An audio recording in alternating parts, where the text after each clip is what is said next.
Smart Step Academy. Hello everyone, this is Udita Kapoor, the founder of Smart Step, and today onwards we are going to start a series specially based on your PYQs of banking and SSC. So आज हम discuss करने वाले हैं one of the PYQ of your banking exams जो आपका based होगा problems on edges पर। उसके साथ एक मिक्सचर एंड एलिगेशन का क्वेश्चन भी मैं आपको सॉल्व करके दिखाऊंगी। So let's get started with this. अब जो मैं क्वेश्चन आपके सामने रीड करने वाली हूँ, first listen to the statements very carefully, then pause the video and try to solve the question with yourself. एक बार आप उस क्वेश्चन को सुनकर उसकी वीडियो पॉज करके अपने आप से सॉल्व करके देखिएगा how much time you are taking to solve and how you are approaching to the solution. फिर आप सुनिएगा कि मैंने उसे कैसे सॉल्व किया है within seconds and how I approach to the solution. Question is ratio of fathers and mothers age is 5:4 if father's age is 25 years more and mother's age is 19 years more than the son's age. Find the son's age after 10 years from now. Question मैं repeat कर देती हूँ, जल्दी से pause कर लीजिएगा सुनने के बाद, एंड पहले प्लीज टाइम चेक कर लीजिएगा and then try to solve this just to verify in how many seconds you are solving the question. Question आपका था कि फादर और मदर की एज का रेशियो 5:4 है। फादर की एज 25 इयर्स मोर है, मदर की एज 19 इयर्स मोर है उसके सन की एज से। तो हमें बताना है सन की age after 10 years from now, आज से 10 साल बाद कितनी होगी। So the solution is fathers mothers age ratio is 5:4। Difference क्या है? 1 पार्ट का।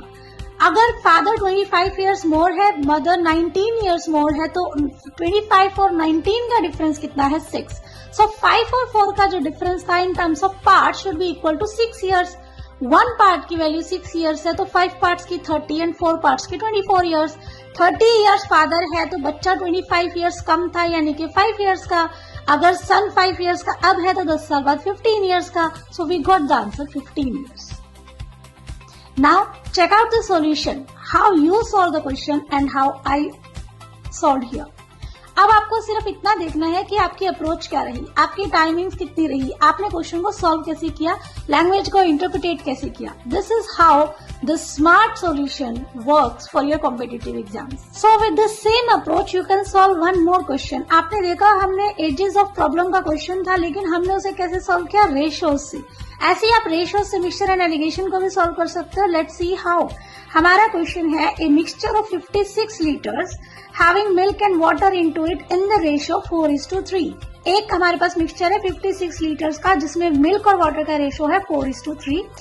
After adding y liters of water into it, the ratio will become 8:7. Find the value of y. Now pause the video and try to solve it with yourself first. So in this question, the ratio of milk and water is 4:3. After adding y liters of water, it will become 8:7. So look at the parts of milk. 4:3 means 4 parts milk. 8:7 means 8 parts milk. It should be same because milk was not added. So make it same now. 4:3 will become 8:6 and 8 parts milk is same, but water is changed from 6 parts to 7 parts and that is a y value.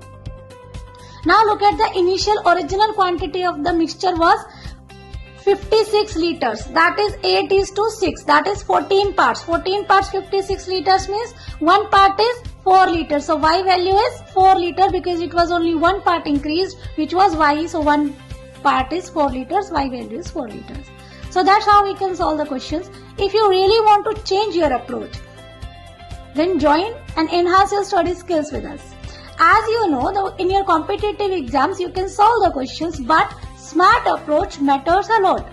सोचिए, हमने दोनों questions जो problems on edges था और mixture and allegation था, दोनों को ratios से सॉल्व किया। सो अर्थमेटिक के टॉपिक्स आपके परसेंटेज और रेशियोज से 80-90% सॉल्व हो जाते हैं। So change your approach.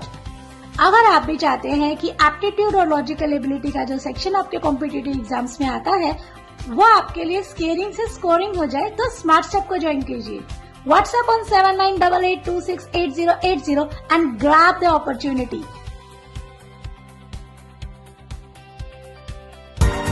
Smart Step Academy.